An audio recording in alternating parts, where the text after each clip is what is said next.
Hi guys, welcome back to my channel. कैसे हैं आप सब लोग? मुझे कमेंट सेक्शन में ज़रूर बताना।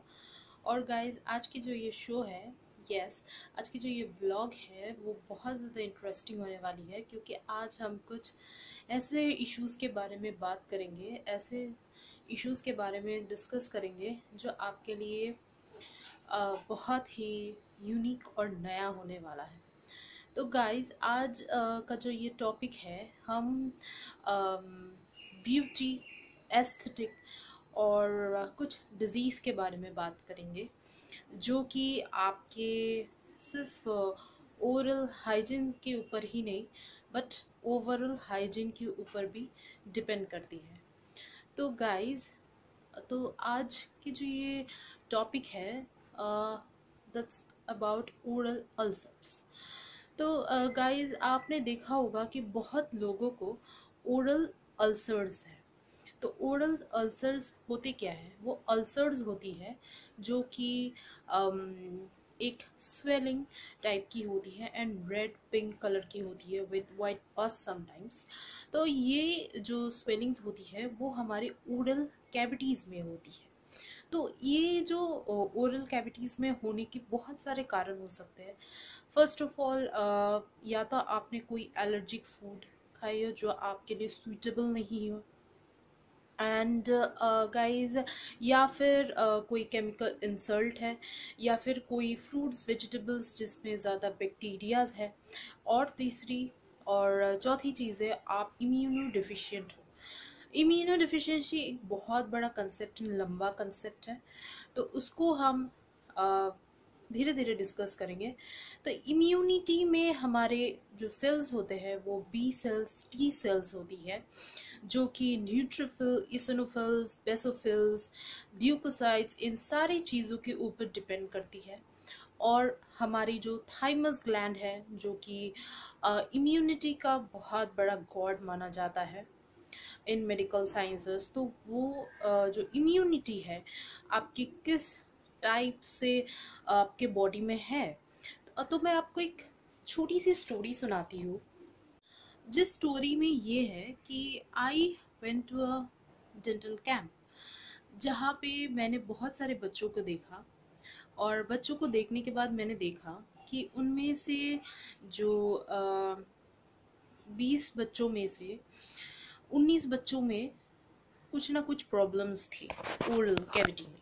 जैसे कि किसी में केरीज थी, किसी में बहुत ज़्यादा कैलकुलस प्लग डिपॉजिट्स थी, और किसी में ब्राउन स्टेन्स थी, एंड जो कि फ्लोराइड टॉक्सिसिटी की वजह से होती है।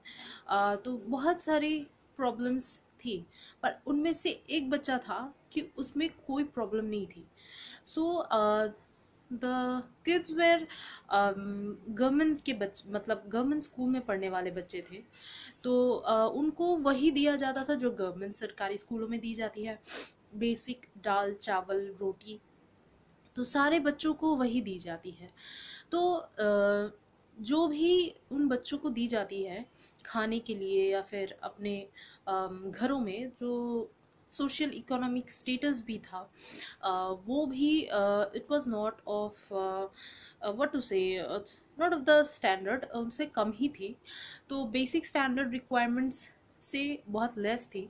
But in basic less requirement के साथ भी एक बच्चा जो था वो उसमें कोई प्रॉब्लम नहीं थी, उसमें डिजीज़ नहीं थी, कोई ओरल कैविटी में कोई डिजीज़ नहीं थी। बट बाकी 19 जो बच्चे थे उसमें कोई ना कोई प्रॉब्लम्स ज़रूर थी। तो ये जो चीज़ें बाकी 19 बच्चों में थी एंड एक बच्चा रेसिस्टेंट था, वो क्यों था? एंड उसकी इम्यूनिटी बहुत अच्छी थी, जो कि इनबॉर्न, और you can say special childs, जो जिनकी दे आर ब्लेस्ड कि उनकी इम्यूनिटी बहुत अच्छी है। बट बाकी 19 बच्चे जो थे उनको केयर की ज़रूरत थी, उनको प्रॉपर नॉलेज की ज़रूरत थी, प्रॉपर इंस्ट्रक्शंस की ज़रूरत थी, एंड उनको प्रॉपर देखभाल की ज़रूरत थी, ताकि उनको ये डिजीज़ डेवलप ना हो। दे आर इम्यूनो कॉम्प्रोमाइज्ड, उनकी इम्यूनिटी, उनकी खुद की जो लड़ने की कैपेसिटी है, fighting capacity from with in the body, वो कम थी। तो so this is a story जो मैं आपको इसलिए सुना रही हूँ कि हम में से बहुत लोग हैं जो कि इम्यूनो कॉम्प्रोमाइज्ड है, उनको डिजीज्ड होती है, उनको इन्फेक्शन होती है, उनको bacteria, fungal, east, protozoal infections जैसी चीज़ें इन्फेक्शन होती है, वायरल इन्फेक्शन होती है, जो आप देखेंगे स्नीजिंग, कॉमन कोल्ड, इन्फेक्शंस होना, ये सारी चीज़ें होती है। तो ये सारी जो चीज़ें हैं वो कहीं ना कहीं हमें एक कदम पीछे करती है। जैसे ही हमारी तबीयत एक दिन के लिए ख़राब होती है या फिर 2 दिन के लिए ख़राब होती है तो हमारी वर्क लाइफ बैलेंस भी ख़राब हो जाती है। उसी तरह से जो हमारी वर्क फोर्स है, जितनी फोर्स और जितने पावर के साथ हम काम करते हैं वो भी डिक्रीज हो जाती है, जैसे ही हमारी तबीयत ख़राब होने लगती है।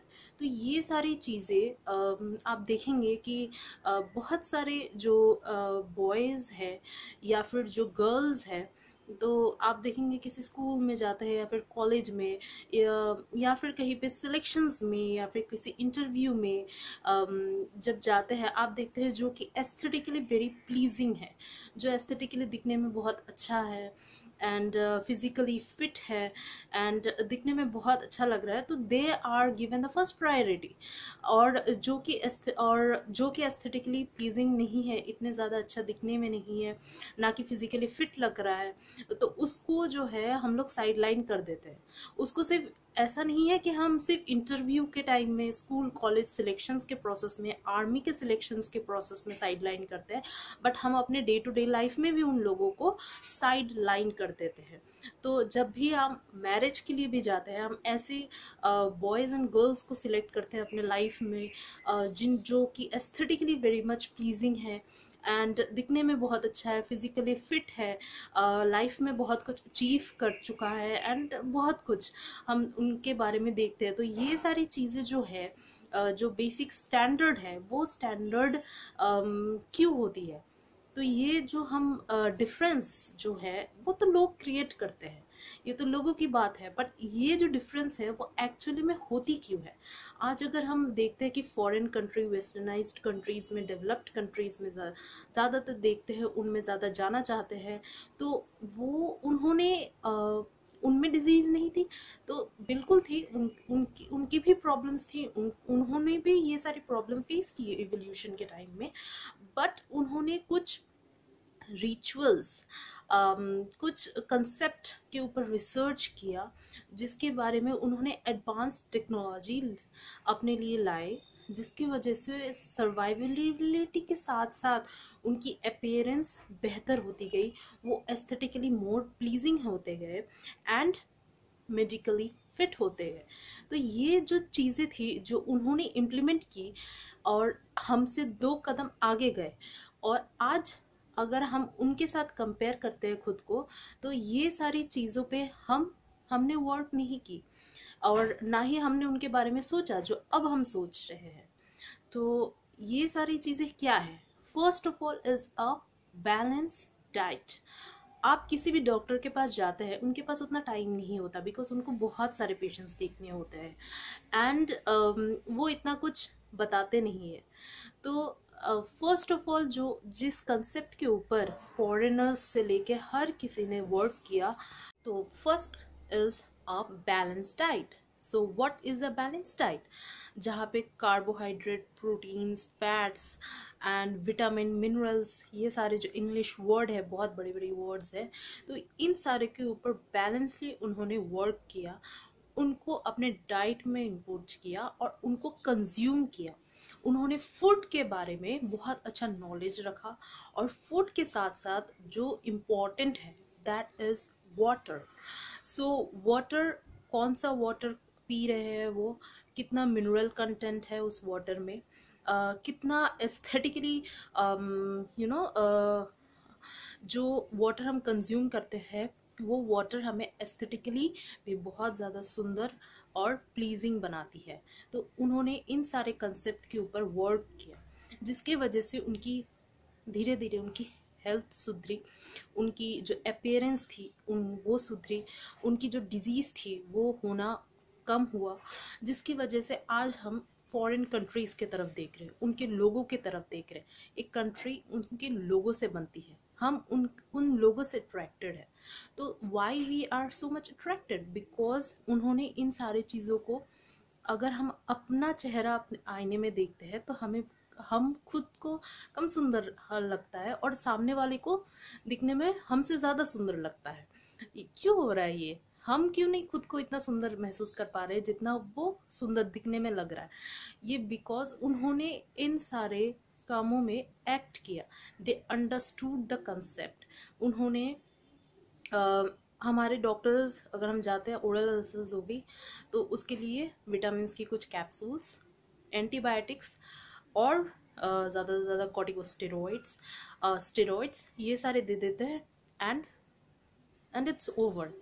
ठीक है। तो मेट्रोनिडाजोल एक हो गई ऑइंटमेंट, अल्सरिन gels, vitamin B12 complex and vitamin C and कुछ डेप्सन्स, ये सारी चीज़ें जैसे कि जो यू नो ऑइंटमेंट्स हो गई, टैबलेट हो गई, मेट्रोजेल हो गई, टैबलेट्स, आयरन टैबलेट्स, ये सारी चीज़ें वो दे देते हैं जिससे कि रिलीफ हमें मिल जाता है।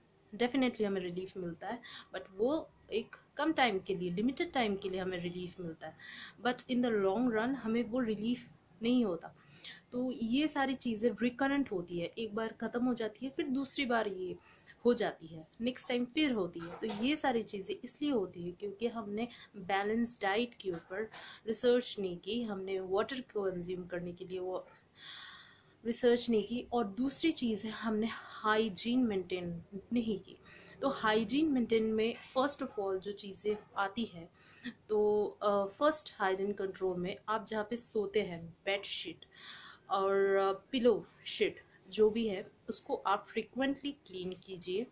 ब्रश जो है आपकी वो क्लीन रखिए, आपकी जो टॉवल है उसको क्लीन रखिए, डेली टू डेली कपड़े जो है वो जो आप स्वेटिंग होके है उसको क्लीन कीजिए, उसको धोइए एंड अच्छे खासे डिटर्जेंट में इन्वेस्ट कीजिए। पहला तो ये है।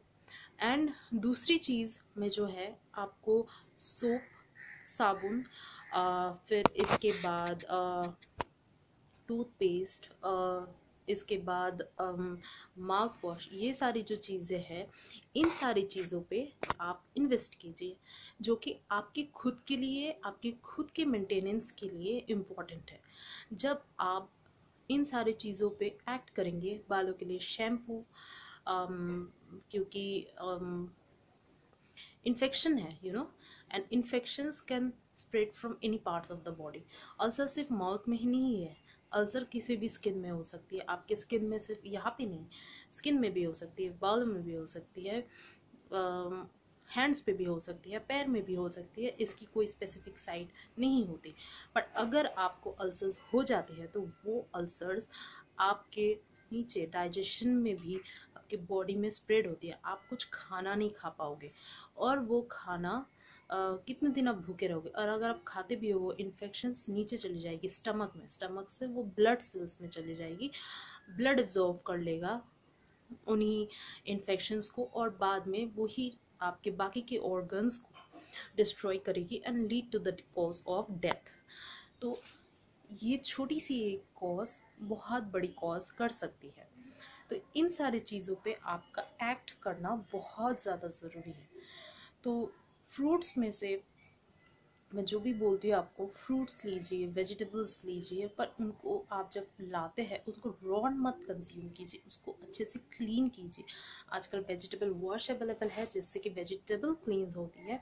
वेजिटेबल को क्लीन करके फिर उसके बाद अच्छे से बॉईल करके उसको खाइए, और फ्रूट्स को भी अच्छे से क्लीन करके फिर उसको कंज्यूम कीजिए, ताकि कोई भी बैक्टीरियल इंसल्ट या फिर फंगल वायरल इंसल्ट आप तक पहुंच ना सके।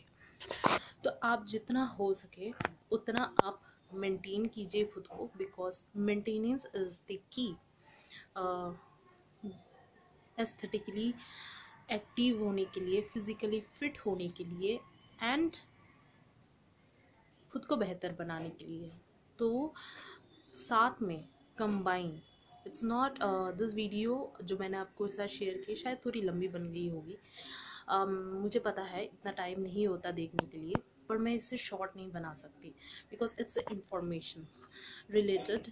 सो ये सारी चीज़ें, आपको अगर ब्यूटीफुल दिखना है तो, अगर आपको फिजिकली फिट होना है तो, आपको अगर हेल्दी होना है तो अगर आप 10 कदम आगे जाना चाहते हैं तो इन सारी चीज़ों को आपको आपको वर्क करना होगा। इन सारी चीज़ों के ऊपर you have to work on yourself, invest the time you have in yourself rather than looking other, तभी आप खुद को बेहतर बना सकते हैं। तो गाइस इसी के साथ आज की जो ये व्लॉग है उसको मैं एंड करती हूँ। आशा करती हूँ कि आपको ये व्लॉग अच्छी लगी होगी। And guys please do like, share, watch and subscribe to my channel. उसके साथ हम हेल्थ सेशन में और ब्यूटी सेशन में, ताकि हम एस्थेटिकली टुगेदर सुंदर बन सके, हेल्दी बन सके, उसके लिए और भी वीडियोस आपके साथ शेयर करती जाऊंगी।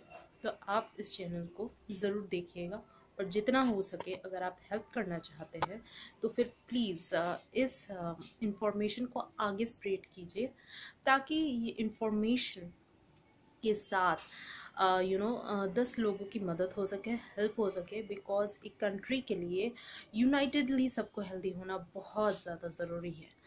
तो यस, अगर आप यूनाइटेड और हेल्दी और एक साथ होना चाहते हैं तो प्लीज़ इसको ज़्यादा से ज़्यादा शेयर कीजिए, सब्सक्राइब कीजिए और वीडियो को लाइक कीजिए। Bye bye, see you, signing off. मिलते हैं आपके साथ नेक्स्ट ब्लॉग में।